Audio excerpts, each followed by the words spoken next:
play in the creek and find some bugs. Me, not me. Let's go find some bugs. These children are students in the Anchorage School District who are enrolled in Indigenous education. They are 5th and 6th graders, or going into 5th and 6th grade. They are part of this program. We are looking at the health of the streams. Our focus this year is salmon, streams, and strength. One thing to just watch for is I've already collected some bugs for us. Just watch where you're stepping because we want to make sure we keep all those little creatures safe.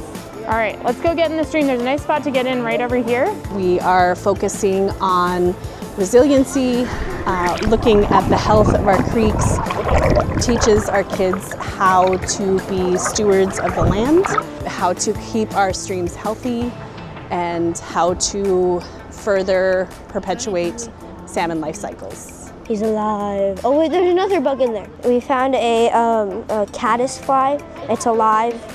It's huge, and then we found a smaller one right there.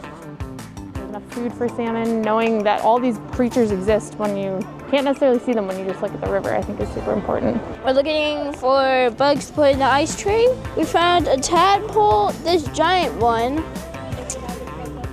and multiple stonefish. The fact that there's a parking lot right over there, there's a bunch of buildings over here, but still there's all this life living in this little bit of river. It is pretty awesome. A lot of our kids don't even know that this stream exists here, so it gives them a chance to look at the different types of macroinvertebrates that are in our streams. A lot of our kids didn't even know what macroinvertebrates are. They didn't know what mayflies were, or stoneflies, damselflies, and here they're getting to see them in their early stages and understand just how many bugs salmon eat. Think about the fact that there's all this baby salmon food living in it.